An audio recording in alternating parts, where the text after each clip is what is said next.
Hello my intelligent students, a very warm welcome to all of you. From this video onwards, we'll discuss about the topic of correlation. We'll be covering various aspects of the topic of correlation, and the current video is all about introduction of correlation, type of correlation and correlation coefficient. So keep watching the video. Now let's begin.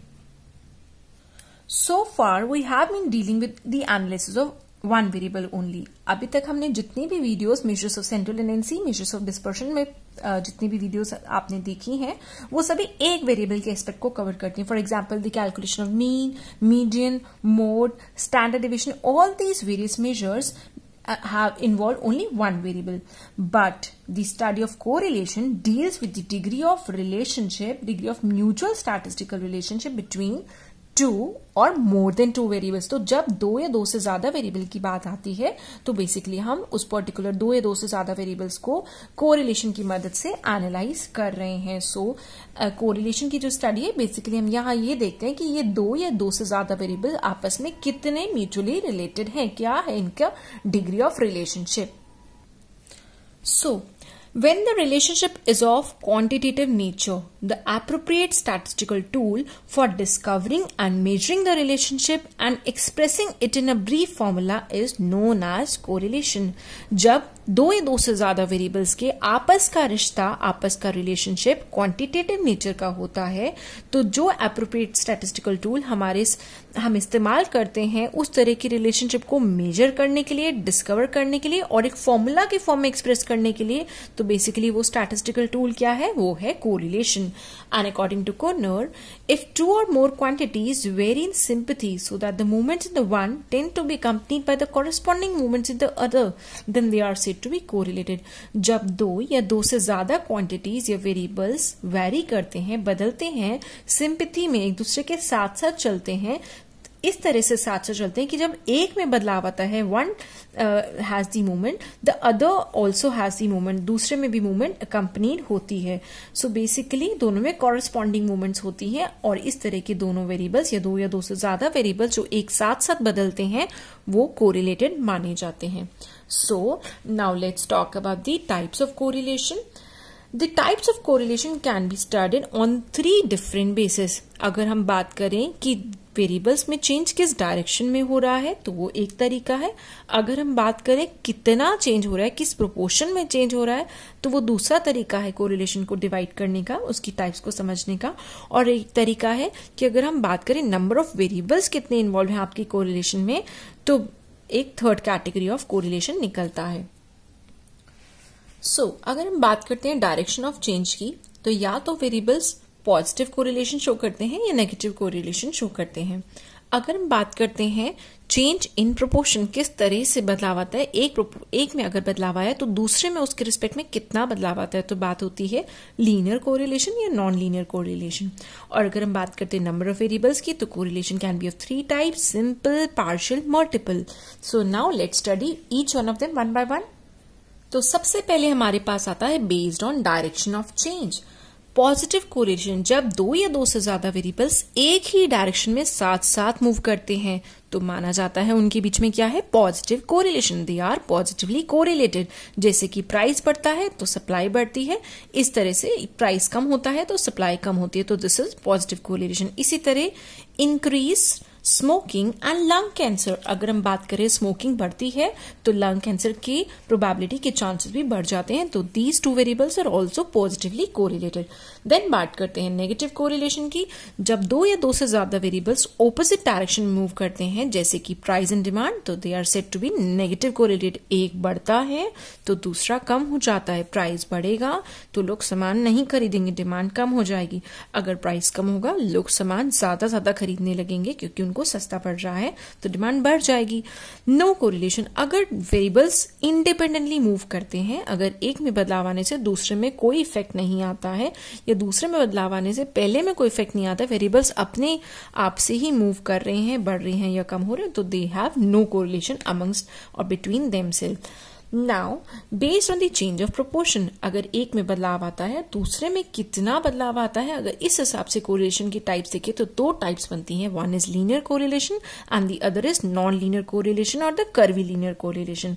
Linear correlation का मतलब है when the amount of change in one variable tends to bear constant ratio to the amount of change in the other variable. अगर आप एक variable में बदलाव करते हैं तो दूसरे वेरिएबल में उतना ही कांस्टेंट रेशियो में ही बदलाव आता है। अगर एक को हमने प्राइस हाफ से बढ़ाया तो दूसरे में 4 टाइम्स बढ़ता है, फिर दोबारा एक को हाफ से बढ़ाया तो दोबारा से दूसरे में 4 टाइम्स बढ़ता है। तो दिस मीन्स एक के चेंज लाने पे दूसरे में जितना इम्पैक्ट आ रहा है वो कांस्टेंट रेट पे इम्पैक्ट आ रहा है। तो इस तरह की कोरिलेशन को लीनियर कोरिलेशन कहते हैं।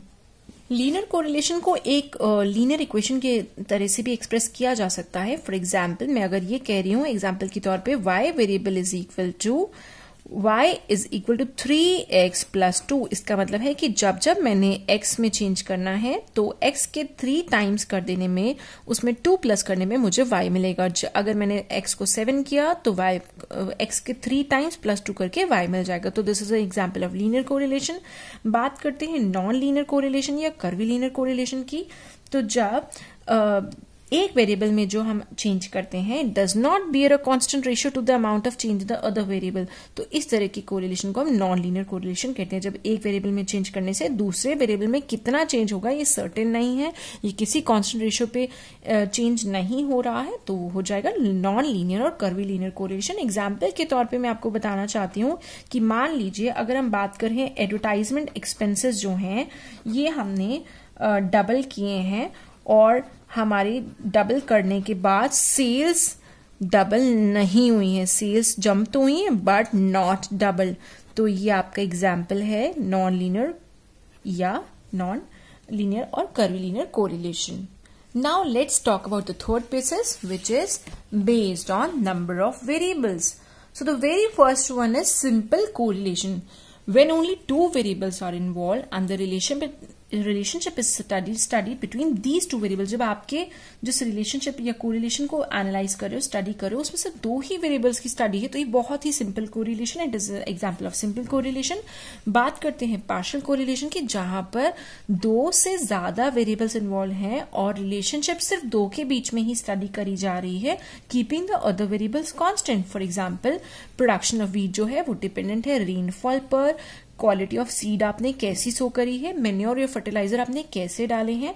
अब अगर हम रिलेशनशिप स्टडी करें production of wheat per hectare and quality of seed, और दूसरी तरफ हम मैन्योर को या रेनफॉल की क्वांटिटी को कांस्टेंट रख के चल रहे, तो वेरिएबल्स तो हमने 5 कंसिडर किए थे, लेकिन 5 में से हमने 4 कंसिडर वेरिएबल किए, लेकिन 4 में से हमने 2 के बीच का कोरिलेशन स्टडी किया है, keeping the other 2 constant. Rainfall को कांस्टेंट लिया और मैन्योर को कांस्टेंट लिया। तो ये एग्जांपल है आपका partial correlation. It is not simple correlation anymore. Study तो आप 2 ही वेरिएबल्स का रिश्ता कर रहे हो बट आपने और वेरिएबल्स भी पिक्चर में लिए और आपने उनको कांस्टेंट रखा है। बात करते हैं मल्टीपल कोरिलेशन की। मल्टीपल कोरिलेशन में जब 2 या 2 से ज्यादा वेरिएबल्स को आप एक साथ साइमल्टेनियसली स्टडी करते हो तो वो एग्जांपल होता है मल्टीपल कोरिलेशन। जैसे कि अभी अभी जो मैंने ऊपर एग्जांपल बताया, if we study the relationship between production of wheat per hectare and all the 4 factors, all the other 3 factors which are rainfall, quality of seed, manure, fertilizers, जब हम इन सभी का रिश्ता पढ़ने लगते हैं कि इन सब का इम्पैक्ट आपके व्हीट की प्रोडक्शन पर कितना पड़ता है, तो that is an example of multiple correlation. Now the types of correlation are over. Let's talk about correlation coefficient. Correlation coefficient जो है ये एक बाईवेरिएट स्टैटिस्टिक है। ये एक स्टैटिस्टिकल टूल है, ये एक स्टैटिस्टिक का फिगर है और ये बाईवेरिएट है। बाईवेरिएट, बाई मीन्स 2, सो ये 2 वेरिएबल्स को स्टडी करने वाला, 2 वेरिएबल्स, वेरिएट मीन्स 2 वेरिएबल्स को स्टडी करने वाला एक स्टैटिस्टिक फिगर है। ये क्या दिखाता है? It measures the strength and direction of linear relationship between 2 variables. ये 2 वेरिएबल्स के बीच का आपस का जो रिलेशनशिप है वो कितना ज्यादा स्ट्रॉन्ग या कितना ज्यादा वीक है और किस डायरेक्शन में है, पॉजिटिव डायरेक्शन में है कि नेगेटिव डायरेक्शन में, ये आपको कोरिलेशन कोफिशिएंट से पता चलता है। Relationship between 2 variables can vary from strong to weak to none. या तो उनके बीच का रिलेशनशिप बहुत ज्यादा स्ट्रॉन्ग होगा या बहुत ज्यादा वीक होगा या होगा ही नहीं। Strong relationship implies that if we know the value of the variable x, we can predict the value of the variable y. अगर हमें एक के वेरिएबल की वैल्यू पता है, x की वैल्यू पता है, तो x के बेसिस पे मैं y की वैल्यू प्रेडिक्ट कर सकती हूँ. ये होता है स्ट्रांग रिलेशनशिप का इम्पैक्ट. अगर इतना ज्यादा स्ट्रांग रिलेशनशिप है तो एक की वैल्यू पता चलने की देर है, हम दूसरे की वैल्यू निकाल सकते हैं. Coefficient of correlation range between -1 to 1. Coefficient of correlation की वैल्यू हमेशा -1 से शुरू होकर 1 तक ही हो सकती है, या 0 होगी, 0.9, 0.99, 0.8, 0.3, anything in the positive direction but not more than 1, and anything in the negative direction but not less than -1. So any values outside this range are invalid. अगर आपका आंसर कोरिलेशन कोएफिशिएंट का -1 की बजाय -3, -4 आ रहा है, दिस मीन्स गलत आ रहा है, या 1 से ज्यादा आ रहा है तो भी गलत आ रहा है, या उसका रिश्ता 0 पॉइंट समथिंग होगा, या 1 से ज्यादा नहीं, -1 से कम नहीं. Now let's talk about various different situation. अगर कोरिलेशन कोएफिशिएंट की वैल्यू आपकी 1 आ रही है, दिस मीन्स उन दो वेरिएबल्स का आपस का रिलेशनशिप परफेक्ट पॉजिटिव कोरिलेशन है. अगर उनकी वैल्यू 0.8 से 0.99 के बीच में आ रही है, this means very strong positive correlation exist between them. अगर उनकी वैल्यू 0.6 से 0.8 के बीच में आ रही है, then it's not very strong but it is still strong positive correlation. अगर वैल्यू 0.4 to 0.6 है, then it is moderate positive. 0.2 to 0.4 है, it is weak positive, weak है काफी. And 0 to 0.2 is very weak, but 0 says no correlation, कुछ भी रिश्ता नहीं है. देन बात होती है नेगेटिव कोरिलेशन की. अगर -1 है तो ये बिल्कुल परफेक्ट नेगेटिव कोरिलेशन है. अगर -0.8 to -0.99 है तो वेरी स्ट्रॉन्ग नेगेटिव कोरिलेशन है. अगर -0.6 to -0.8 है, then it is strong negative. -0.4 to -0.6 है, then it is moderate negative. -0.2 to -0.4 है, then it is weak negative. And -0 to -0.2, it is very weak negative. And 0 says no correlation at all. So that's over for this video. In my next video, I'll be talking about various different methods of studying the correlation. So please do watch out my next video also. Thanks for watching. Bye for now. Stay connected. Bye bye.